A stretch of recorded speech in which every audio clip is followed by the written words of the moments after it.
But the running backs thing has changed so much drastically just in the last 2 or 3 years because like I said, the Cowboys they had the opportunity to get that situated. They've had opportunities in the past to draft good running backs. They had a opportunity this year to draft Caleb Johnson in the second round, and they didn't do that.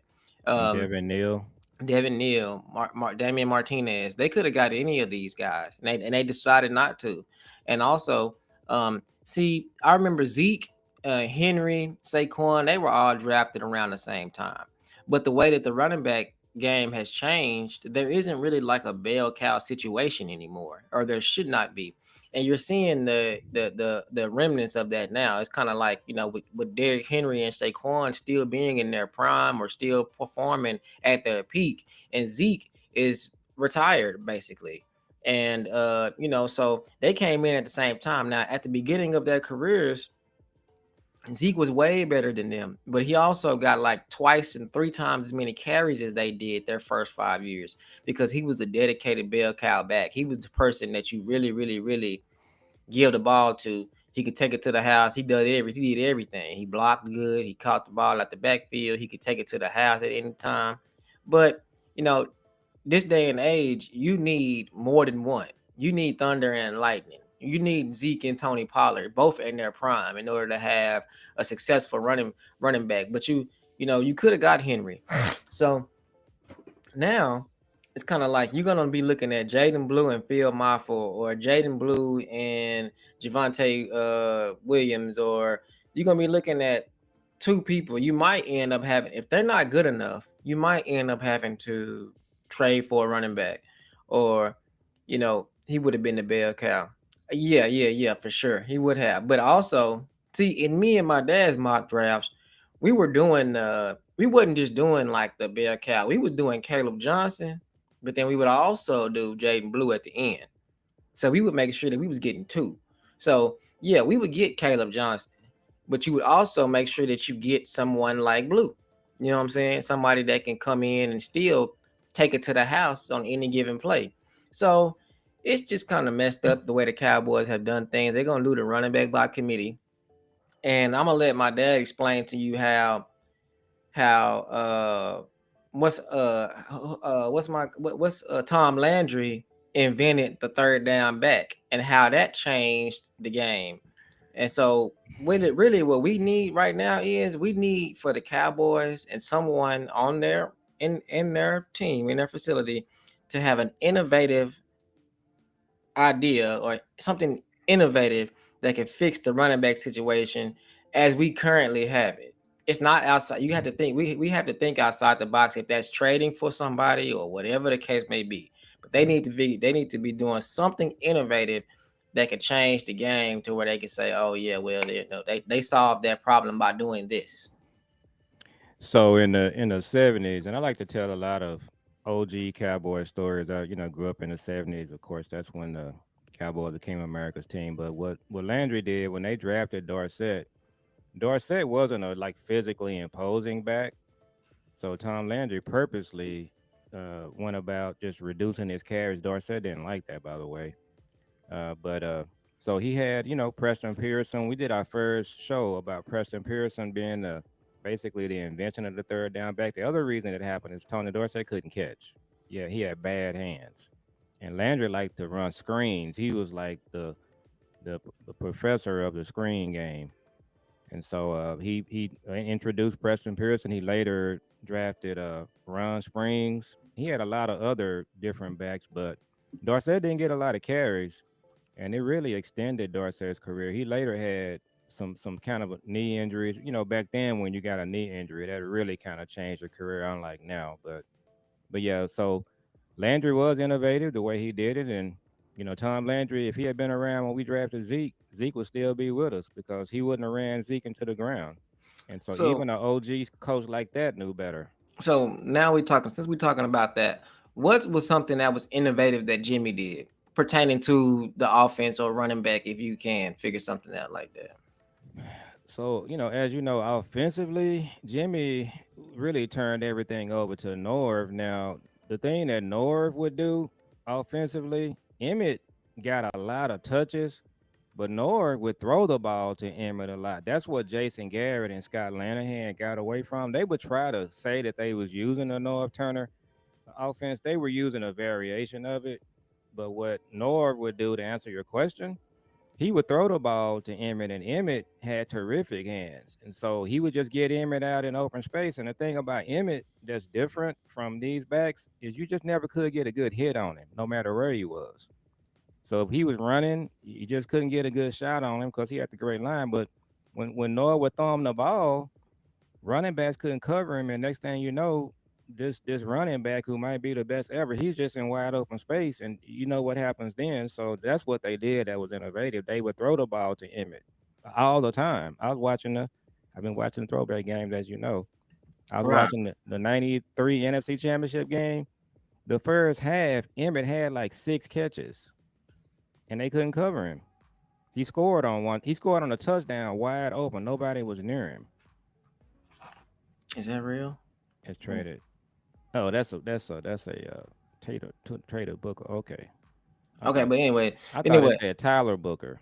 it It did does say say Taylor Tyler Booker. Booker. I'm gonna say Yeah. what happened, Okay, so but let's that so was the innovation. They would throw the right. ball to Emmett They would throw the ball to Emmett. all the So time.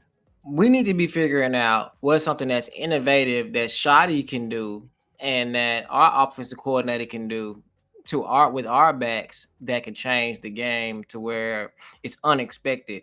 And Well, I have your answer, and people been talking about it. The what's that? answer is motion. For us, you saying to yourself that's not innovative, but that's something that Mike McCarthy just refused to do. That's what Shoddy is going to do. He's going to introduce what we believe now. Everybody have underwear Olympics. He been talking all of these things, so we got to see it. But that's what he's going to do. He's going to put motion in our offense, which is gonna be the innovation that we desperately need.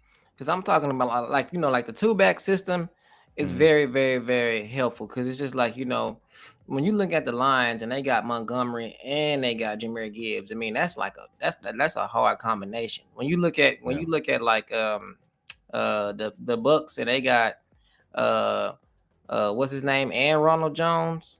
That's dynamic right there. yeah, Bucky Irvin and Ronald man, that's rough on you. yeah. I don't even know who the Eagles' second running back is, but Uh, that's if the Eagles are smart, that's their next step. I don't did they draft a back?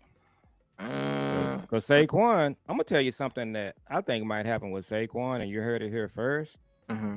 What you saw last year might have been his peak. I think it wouldn't surprise me at all if Saquon has a down year because that's just what happens to back. And he had the year he had last year. I just don't see him duplicating that. In fact, that's one of the reasons why I think we can beat him because I just think that the Super Bowl hangover. I just think Saquon, he's a professional, but I just don't know if he's going to have the same kind of year. That's why I think we could really win the division. Yeah, I don't, like it's not far fetched. You know what I'm saying? Like the Eagles, they did their thing, okay, and the Eagles, they did what we should have done, and Washington did too. It's not far fetched. If Washington, you know how many times we've been in the same position that Washington was in, and we just didn't win those last few games because of Yeah. something crazy. Like we pointed out all the time. Something crazy always happens, and it Hmm. literally we be one play away a lot. So it's not like it's not far fetched for What us what to. gets us what gets us typically what's hurt us is the coaching aspect of it. That's what got us in 2016. It was Marinelli. Now the 2014 team, your favorite team probably. Mhm. I don't. That really wasn't a coaching situation. We just on the road in a tough spot, and I've been watching a lot of the old Cowboy games, and they went to 3 straight NFC Championship games in the '80s to end Tom Landry's career, but they were all on the road, and so playing at home is a big deal. If they had played those games at home, right now we're already at 6 or 7 Super Bowls. I think they would have won 2 out of 3. They was on the road.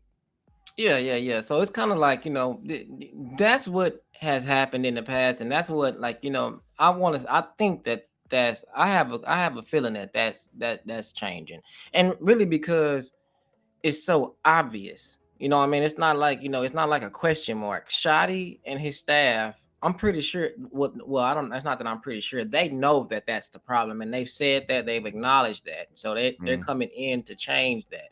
So it's just like when they say about us stopping the run.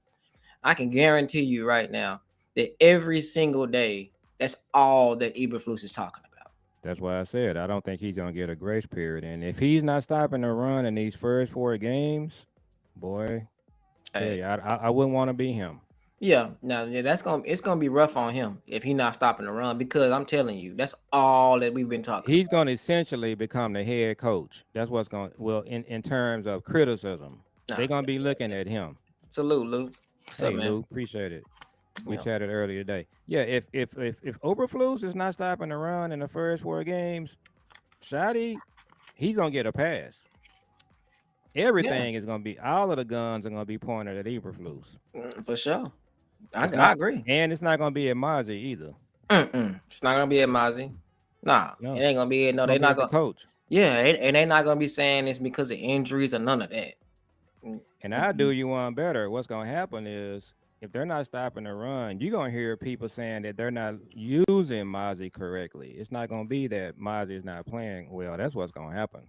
Yeah, and then you know what? That might be true. Yeah. How else can we explain picking Mozzie with a first round pick and he has never gotten over the hump yet with three different defensive coordinators? Well, one of the issues with Mozzie is he's had so many coaches too. And that's just crazy. I But mean, just to be honest, keep it a buck. mm, Zim scheme fit Mozzie better than this ooh, one. Jesus.